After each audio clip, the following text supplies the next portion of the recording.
ಅಮ್ಮ ಬೈಯೋದು ಒಂದು ಹುಡುಗಿಗೆ ಅವಮಾನನ ಅಲ್ಲ. ನಮಗೆ ಪತ್ರ ಬರೆದಿದ್ದಾರೆ ಮಕ್ಕಳು, 9th ಸ್ಟ್ಯಾಂಡರ್ಡ್ 8th ಸ್ಟ್ಯಾಂಡರ್ಡ್ ಮಕ್ಕಳು ಪತ್ರ ಬರೆದಿದ್ದಾರೆ. ಏನಂತ ಬರ್ತಾರೆ ಗೊತ್ತಾ? ಮೆಜಾರಿಟಿ ಆಫ್ ಕೇಸಲ್ಲಿ ಅಮ್ಮ ಅಂದ್ರೆ ಕಿರಿಕಿರಿ. ಅವತ್ತಿನ ಮಕ್ಕಳು ಸಣ್ಣ ಅಮ್ಮ ಬೈಯೋವಂತ ಒಂದು ಸಣ್ಣ ವಿಚಾರನ ಅಷ್ಟು ದೊಡ್ಡದಾಗಿ ಯಾಕೆ ತಗೊಂಡ್ರು? ಸಣ್ಣ ಸಣ್ಣ ವಿಚಾರಗಳಿಗೆ ಮಕ್ಕಳು ಬೇರೆ ಬೇರೆ ನಿರ್ಧಾರಗಳನ್ನ ತಗೊಳ್ತಿದ್ದಾರೆ. ಯಾಕೆ ಅಂತ ಹೇಳಿದ್ರೆ ನಾವು ನಮ್ಮ ಮಕ್ಕಳಿಗೆ ಸ್ಟ್ರಗಲ್ ತೋರಿಸ್ತಾ ಇಲ್ಲ. ನಮ್ಮ ಕಷ್ಟಗಳನ್ನ, ನೋವುಗಳನ್ನ, ಸ್ಟ್ರಗಲ್ ನಾವೇನ್ ಮಾಡಿದೀವೋ ಆ ಕಷ್ಟ ಸ್ಟ್ರಗಲ್ ನಾವು ಕೊಡ್ತಾ ಇಲ್ಲ ಮೇಡಮ್. ಡೈರೆಕ್ಟ್ ಸ್ಯಾಟಿಸ್ಫ್ಯಾಕ್ಷನ್ ಕೊಡ್ತಾ ಇದೀವಿ, ಖುಷಿ ಕೊಡ್ತಾ ಇದೀವಿ. ನಿನ್ ಟೈಮ್ ಕೊಡ್ತಾ ಇಲ್ಲ. ನಾವು ನಮ್ಮ ಮಕ್ಕಳಿಗೆ ಟೈಮ್ ಕೊಡ್ಬೇಕಿತ್ತು, ಟೈಮ್ ಕೊಡ್ತಾ ಇಲ್ಲ. ಟೈಮ್ ಕೊಡೋ ಬದಲು ಏನ್ ಮಾಡಿದ್ವಿ? ಅದ್ರ ರಿಪ್ಲೇಸ್ ಏನ್ ಮಾಡಿದ್ವಿ? ಟಾಯ್ ಮಾಡಿದ್ವಿ. ಟೈಮ್ ಕೊಡ್ತಾ ಇಲ್ಲ, ಅದಕ್ಕೆ ಟಾಯ್ ಕೊಟ್ಟಿದ್ದೀವಿ. ಸೊ ನಾವೆಲ್ಲದನ್ನು ಮೆಟೀರಿಯಲಿಸ್ಟಿಕ್ ಆಗಿ ನೋಡ್ತಾ ಇದೀವಿ. ಆದ್ರೆ ನಿಜವಾಗ್ಲೂ ಎಷ್ಟು ಸ್ಟ್ರಗಲ್ ಇದ್ವಿ ನಾವು, ನೀವು ಎಷ್ಟು ಸ್ಟ್ರಗಲ್ ಫೇಸ್ ಮಾಡಿದ್ವಿ ಮೇಡಮ್. ನೆನ್ಪಿಟ್ಕೊಳ್ಳಿ ಎಲ್ಲರೂ ಕೂಡ, struggle is equal to, struggle ಅಂದ್ರೆ ಏನ್ ಗೊತ್ತಾ? Struggle is equal to happiness, struggle is equal to smile. ನಾವು ತೋರಿಸಿರೋದೇ ಖುಷಿ ಖುಷಿಯಾಗಿ, ಅವರಿಗೆಲ್ಲ ಕೊಟ್ಟಿರೋದೇ ನಾವು ಅವಮಾನ ಮಾಡ್ಸೇ ಇಲ್ಲ ಮೇಡಮ್, ಫೇಲ್ಯೂರ್ ಮಾಡ್ಸೇ ಇಲ್ಲ, ಸೋಲ್ ತೋರ್ಸೇ ಇಲ್ಲ, ನೋವು ತೋರ್ಸೇ ಇಲ್ಲ, ಕಣ್ಣೀರ್ ತೋರ್ಸೇ ಇಲ್ಲ, ಪೆಟ್ಟು ತೋರ್ಸೇ ಇಲ್ಲ.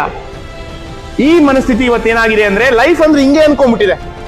ಇವಾಗ ಹೊರಗಡೆ ಚಾಲೆಂಜ್ ಬಂತಲ್ಲ, ಇದನ್ನ ಅಕ್ಸೆಪ್ಟ್ ಮಾಡೋದು ಕಷ್ಟ ಆಗುತ್ತೆ.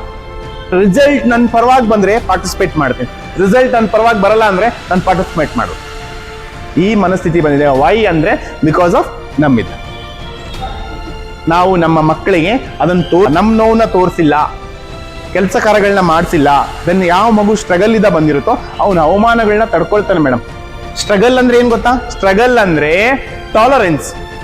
ಯಾರಿಗೆ ಸ್ಟ್ರಗಲ್ ಜಾಸ್ತಿ ನೋಡಿರ್ತಾರೋ ಅವ್ರಿಗೆ ಟಾಲರೆನ್ಸ್ ಬೈ ಬರ್ತೆ ಬಂದಿರುತ್ತೆ ಮೇಡಮ್. ಬಡತನ ಕಲಿಸುವಂತಹ ಟಾಲರೆನ್ಸ್, ಬಡತನ ಕಲ್ಸಿರುವಂತಹ ಟಾಲರೆನ್ಸ್ ಇದೆಯಲ್ಲ, ಮತ್ತೆಲ್ಲೂ ಕಲ್ಸಕ್ಕಾಗಲ್ಲ. ಬಡತನಕ್ಕಿಂತ ದೊಡ್ಡದಿಲ್ಲ, ಅದೇ ಟಾಲರೆನ್ಸ್. ಅಂದ್ರೆ ತಡ್ಕೊಳ್ಳೋ ಶಕ್ತಿ ಕಲ್ಸಿರುತ್ತೆ.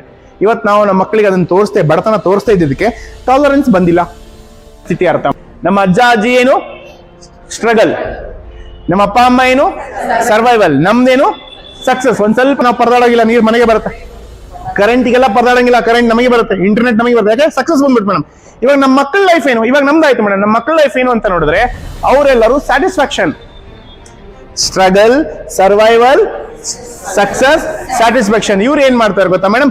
ಎಲ್ಲದರಲ್ಲೂ ಸ್ಯಾಟಿಸ್ಫ್ಯಾಕ್ಷನ್ ಹುಡುಗ ಹೋಗ್ತಾರೆ. ಎಲ್ಲಿ ಸ್ಯಾಟಿಸ್ಫ್ಯಾಕ್ಷನ್ ಸಿಗುತ್ತೋ ಅಲ್ಲಿ ಅಟ್ಯಾಚ್ ಆಗ್ತಾರೆ, ಎಲ್ಲಿ ಸ್ಯಾಟಿಸ್ಫ್ಯಾಕ್ಷನ್ ಸಿಗಲ್ಲ ಅಲ್ಲಿ ಅವ್ರು ಪಾರ್ಟಿಸಿಪೇಟ್ ಮಾಡಕ್ ಹೋಗೋದಿಲ್ಲ. ಉದಾಹರಣೆ, mobile out effort, less effort.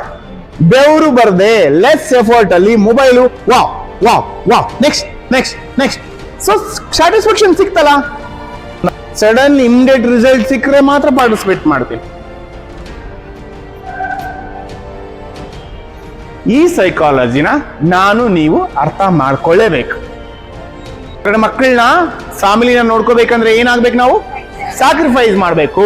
ತ್ಯಾಗದ ಮನಸ್ಥಿತಿ ಇದ್ರೆ ನಮಗೆ, ನಮ್ಮ ಫ್ಯಾಮಿಲಿಗೆ ಒಳ್ಳೇದಾಗುತ್ತೆ ಅಂತ ನಮ್ಮ ಮನಸ್ಥಿತಿ, ರೈಟ್? ಅದರ ಅವಶ್ಯಕತೆ ಇವತ್ತಿನ ಜಗತ್ತಲ್ಲಿ ಇಲ್ಲ.